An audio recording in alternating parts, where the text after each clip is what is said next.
Kody Brown just committed relationship suicide on national television, and the entire world watched it happen in real time. We're talking about a moment so uncomfortable, so absolutely cringeworthy, that you can't look away even though every fiber of your being wants to. Kody is standing there, drenched in his own sweat. And instead of being mortified like any rational person would be, he's trying to weaponize his body odor as foreplay. He's literally asking Robyn if she can smell his pheromones, if she's digging on his stench, if that sweaty musk is turning her on. And Robyn's face? She looks like someone just asked her to eat garbage off the sidewalk. This isn't just bad television, this is a full-blown exposé of a marriage that's rotting from the inside out, and somehow neither Kody nor Robyn can see that millions of viewers are watching their relationship disintegrate in high definition. Kody is scrambling to convince everyone that he and Robyn are hotter than ever now that Christine, Janelle, and Meri have escaped his circus.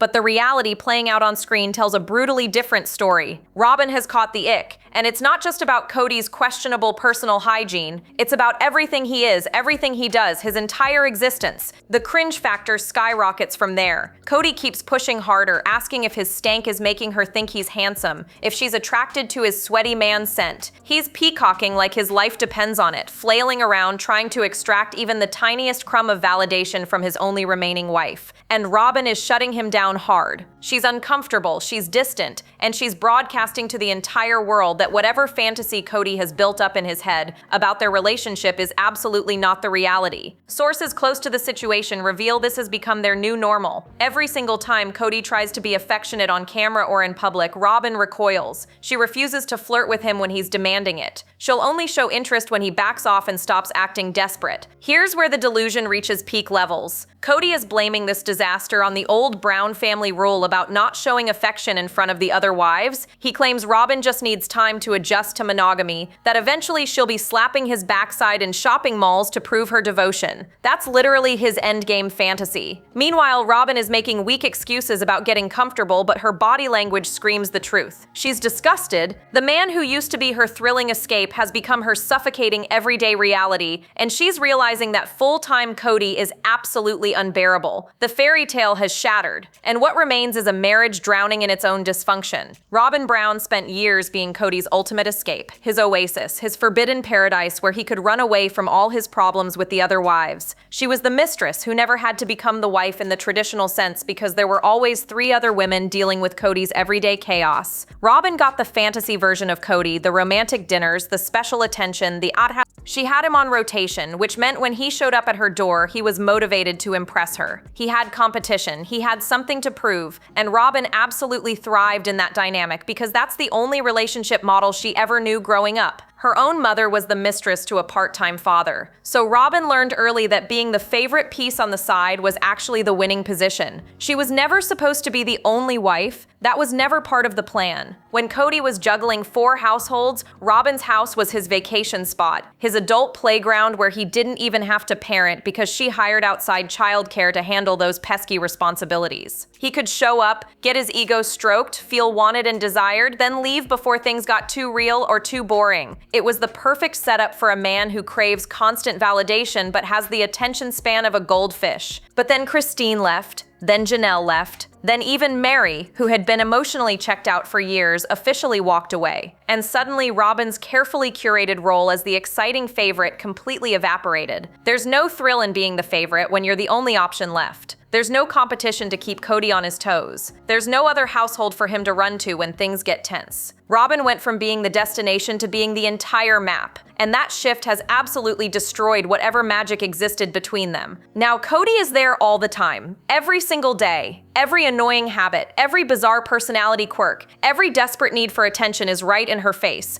24/7, the man who used to be her escape has become her prison warden, and she's trapped in a $2 million McMansion with someone she's realizing she doesn't actually want to be around full-time. Industry insiders suggest Robyn is experiencing buyer's remorse on a catastrophic level. She fought hard to be the #1 wife. She orchestrated moves and manipulated situations to keep Kody's focus on her, and now that she's won, she's discovering the prize is actually a nightmare. The irony is almost poetic. Robyn spent years being envied by Christine, Janelle, and Meri for getting all of Kody's time and attention. Now those 3 women are free, living their best lives, while Robyn is stuck with exactly what she wanted. And it turns out that having Kody all to yourself isn't the dream she thought it would be. It's actually her worst nightmare playing out in slow motion, and there's no escape route in sight. Kody Brown is out here acting like he's God's gift to women, and Robyn is treating him like he's a stranger at the bus stop who won't stop talking to her. The peacocking situation has gotten so out of control that it's actually painful to watch. Kody admits on camera that he's constantly showing off for Robyn, flirting with her in ways he claims he would never do with another woman. He's trying to make his sweaty, stinky body into something romantic, something seductive, something that's supposed to rev her engine. But the only thing revving is Robyn's desire to be literally anywhere else on the planet. This is not normal couple banter. This is not playful teasing between two people who are into each other. This is a man desperately begging for scraps of attention from a wife who has completely checked out emotionally. Kody is standing there asking Robyn to come smell his armpits, trying to convince her that his body odor is some kind of aphrodisiac that should have her weak in the knees. And Robyn's response? She's visibly disgusted. She's asking if that smell is really him, and when he confirms it is, she's not swooning, she's recoiling like someone just opened a dumpster in front of her face on a hot summer day. Word on the street suggests this dynamic is eating Kody alive. He's a man who has always needed constant validation, constant praise, constant reassurance that he's attractive and desirable. For years, he could bounce between 4 different women and always find someone willing to feed his ego. If Christine wasn't in the mood, he'd go to Janelle. If Janelle wasn't giving him enough attention, he'd run to Robyn. He always had options, always had backup sources of validation. But now, he's got one wife, and that one wife is making it abundantly clear that his peacocking routine is not working. In fact, it's having the opposite effect. Robyn straight up tells him on camera that when he's actively trying to get her attention by showing off, she shuts down. She refuses to give him what he wants when he's demanding it, like some entitled child throwing a tantrum. She'll only show him affection when he's not acting desperate, when he's not flailing around trying to prove how manly and attractive he is.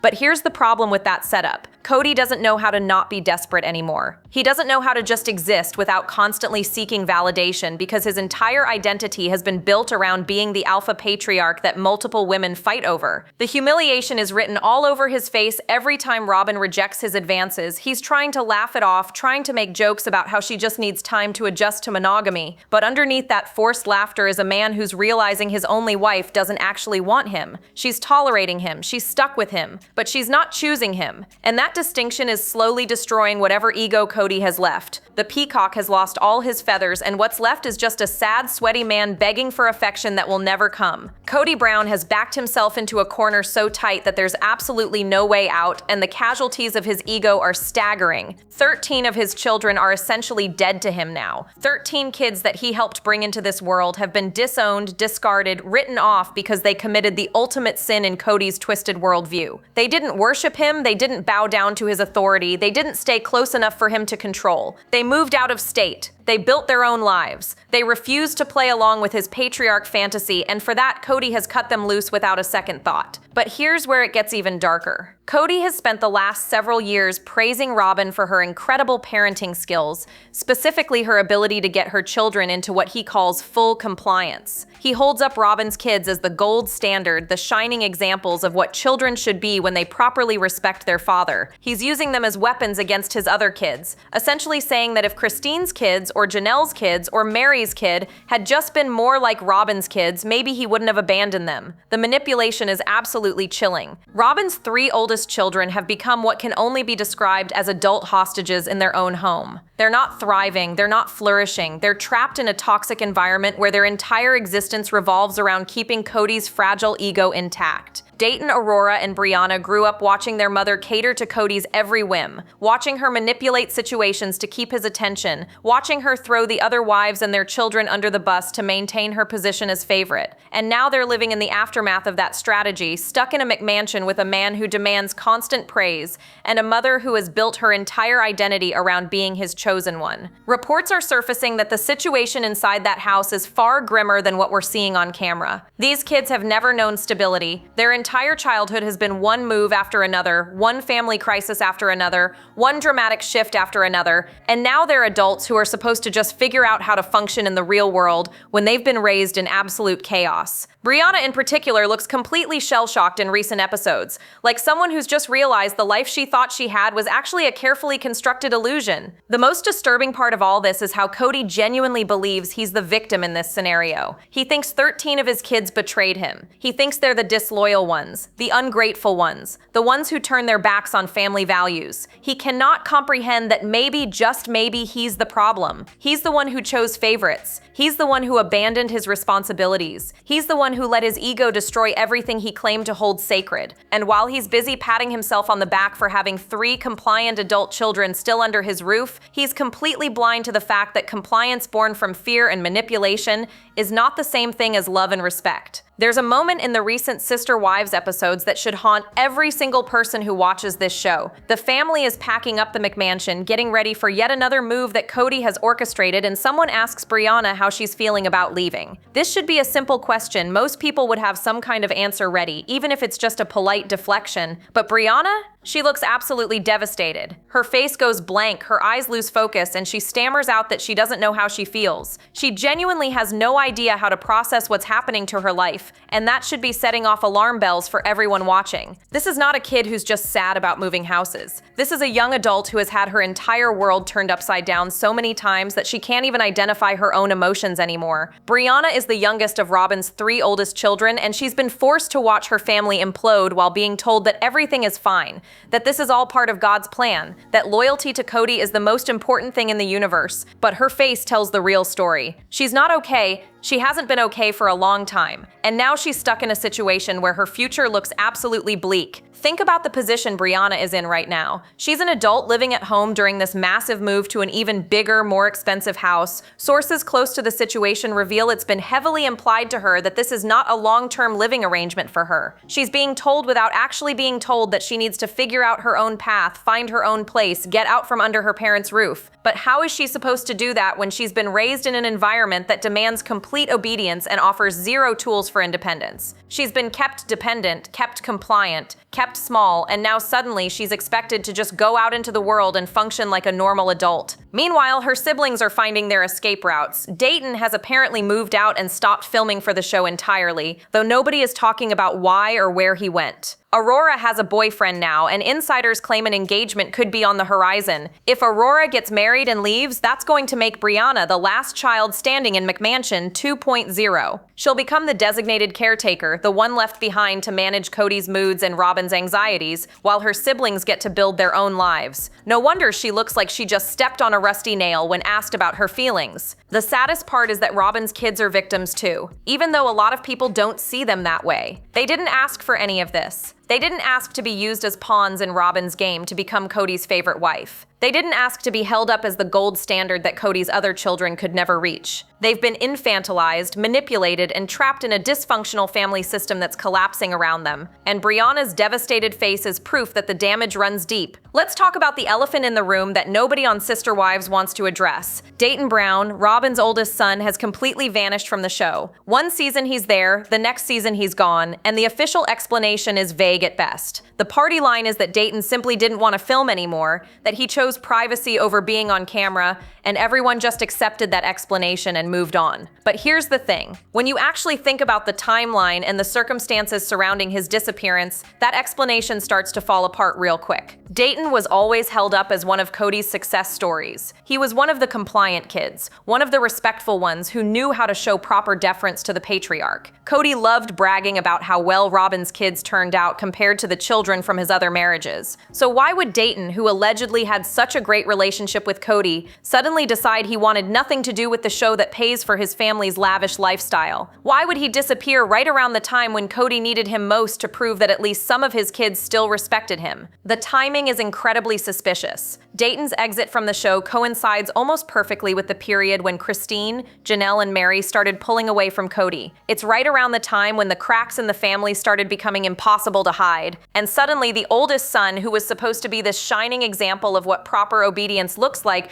just vanishes without a real explanation. Sources close to the family whisper that there's way more to this story than what's being shown on camera, but getting anyone to talk on the record is nearly impossible because the Browns have locked down tighter than Fort Knox. Here's what makes this even more problematic for Kody's narrative. He spent years excusing his abandonment of 13 of his biological children by pointing to Robyn's kids as proof that the problem isn't him. He claims that if kids are raised right, if they're taught proper respect and loyalty, they'll stay close and maintain the relationship. But if that's true, then why isn't Dayton front and center on the show proving Kody's point? Why isn't he there at family gatherings, showing everyone how great things are when you follow Kody's rules? His absence actually undermines everything Kody has been trying to sell. The reality is that Dayton's disappearance is a bad look no matter how you spin it. Either he left because he didn't want to be part of the circus anymore, which means even the so-called compliant kids are rejecting Kody's vision, or something happened that forced him out of the spotlight, which raises even more disturbing questions. Objectively, it's weird to brag about how your wife's children are so loyal and devoted when one of them has literally removed himself from the entire situation. It's even weirder that nobody is allowed to ask questions about it. The silence around Dayton's absence is deafening, and it suggests that whatever the real reason is, it's something the Browns desperately don't want the public to know. Aurora Brown just might be the smartest person in the entire McMansion, and here's why. She's got a boyfriend now, and if the social media breadcrumbs are telling us anything,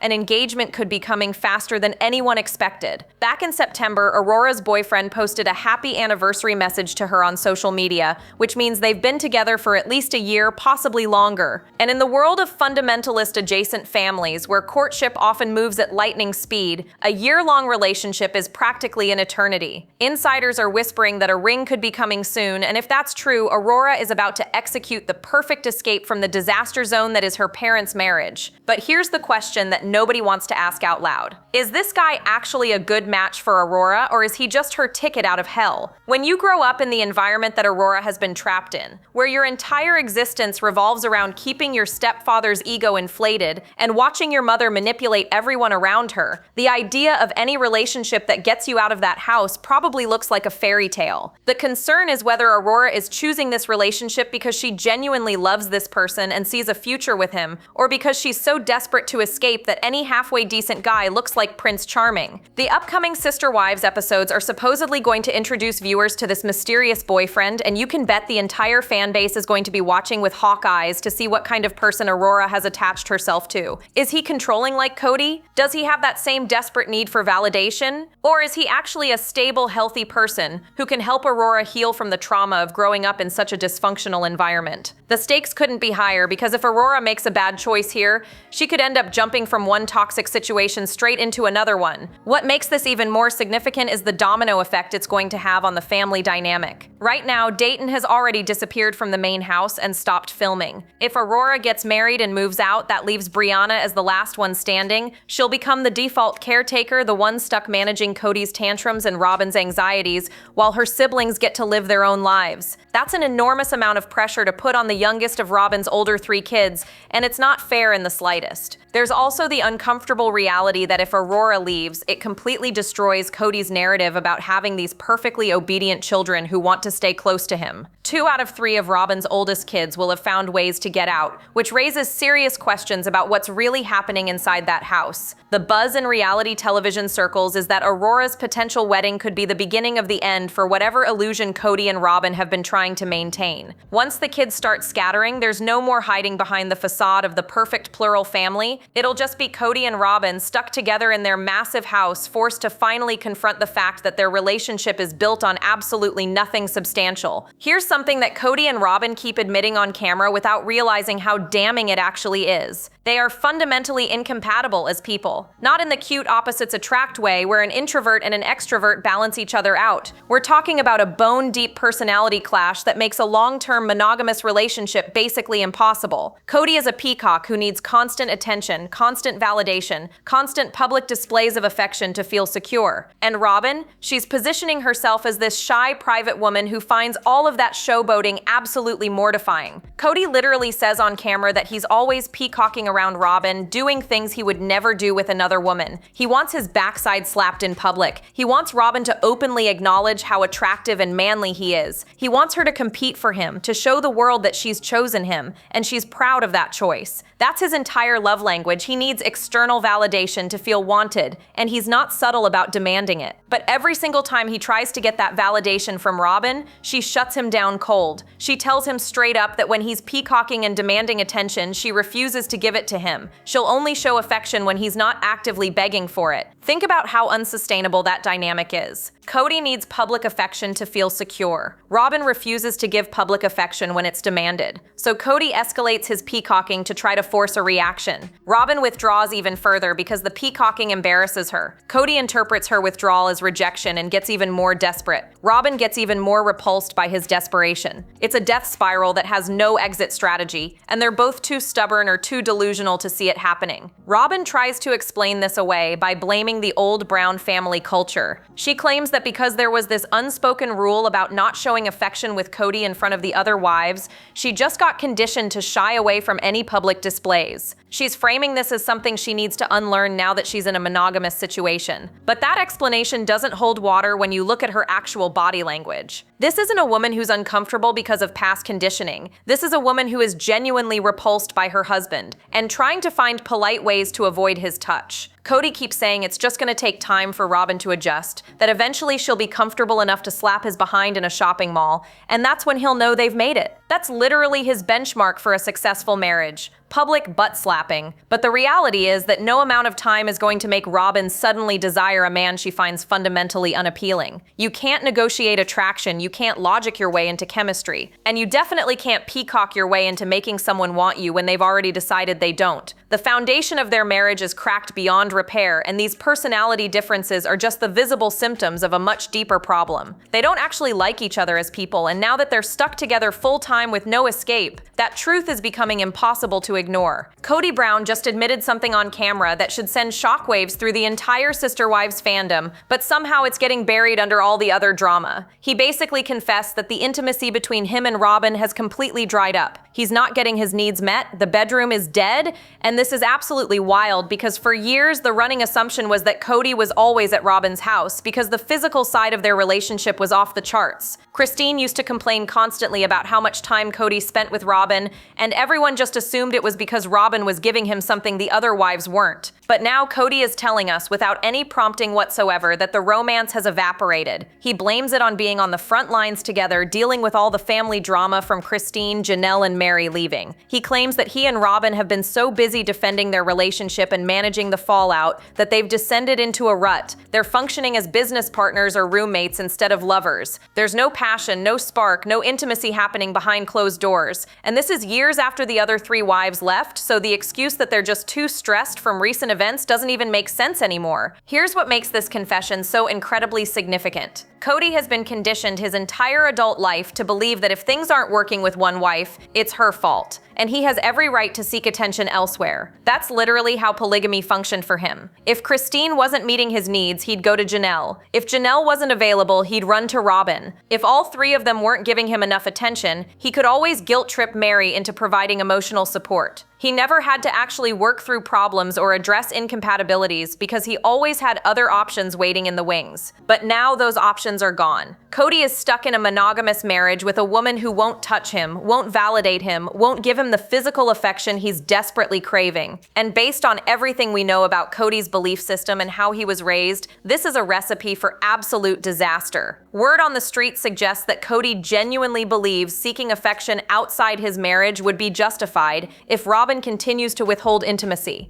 In his twisted worldview, a man has needs, and if his wife isn't meeting those needs, then the failure is on her, not him. The most disturbing part of this whole situation is how Robyn has zero incentive to fix things. She's got everything she wants right now. She's living in a $2 million house that she doesn't have to work for. She's got 5 kids being provided for without her having to maintain a real job outside of reality television. She's got her massive doll collection, her McMansion kingdom, and the status of being Kody's only legal wife. Why would she rock the boat by actually trying to salvage the physical side of their relationship when keeping things exactly as they are benefits her perfectly? She can just keep making excuses about needing time to adjust while maintaining her comfortable lifestyle indefinitely. Kody and Robyn have become masters of one thing, and it's not building a successful marriage, it's shifting blame. Every single problem in their relationship gets redirected back to Christine, Janelle, and Meri. The The lack of intimacy? That's because they've been too busy dealing with the betrayal of the other wives leaving. The awkward public interactions? That's because of the family culture the other wives created around not showing affection. The dead bedroom situation? That's because they've been on the front lines together fighting off attacks instead of focusing on romance. Every excuse, every justification, every rationalization somehow circles back to making the other three wives responsible for the disaster that is Kody and Robyn's marriage. Before the divorces, it was the other wives' fault because they couldn't find solace in each other. Kody claimed that if Meri, Janelle, and Christine had just gotten along better, if they had supported each other more, then he wouldn't have had to spend so much time mediating conflicts. He painted himself as this exhausted patriarch who was stretched too thin, trying to keep everyone happy. But now that those three women are gone, now that there's nobody left to blame for the daily drama, the excuse has morphed into something even more ridiculous. Now it's the other wives' fault because Robyn doesn't know how to find solace in Kody's presence. Apparently, Robyn needs sister wives around to make her marriage to Kody tolerable, which is absolutely insane when you think about it. The goalpost just keeps moving further and further away from any kind of accountability. Sources close to the situation reveal that this pattern is only getting worse as time goes on. Every time someone points out a legitimate problem in Kody and Robyn's relationship, they find a way to twist it back to the women who escaped. Christine is thriving in her new relationship? Well, that's only because she abandoned her commitment to plural marriage. Janelle is building her own independent life? That's proof she was never truly invested in the family. Meri finally found the courage to leave? That's just her being bitter and vindictive. There's no scenario in Kody and Robyn's minds where they are the problem. It's always someone else's fault, always an external factor, always a convenient scapegoat. But here's the reality that they can't escape forever. At some point, they're gonna run out of people to blame. The other three wives are gone, the kids are scattering, soon it's gonna be just Kody and Robyn alone in their massive house with nobody left to use as a shield. And when that happens, when there's no more deflecting and no more excuses, they're gonna have to face the truth that their marriage is fundamentally broken. They don't like each other, they're not compatible, they're not happy, and no amount of blaming Christine, Janelle, and Meri is gonna change that fact. The real question is how long they can keep this charade going before one of them finally cracks. Will Kody seek attention elsewhere like his belief system has taught him is acceptable? Will Robyn finally admit that being the only wife isn't the victory she thought it would be? Or will they both just stay trapped in this miserable cycle, making each other progressively more unhappy while the cameras keep rolling and the world keeps watching their relationship disintegrate in real time? One thing is certain, this marriage is on borrowed time, and the explosion when it finally implodes is going to be absolutely spectacular. Drop your thoughts below, like, subscribe, and stay tuned. The next video is waiting, and you won't believe what's coming next.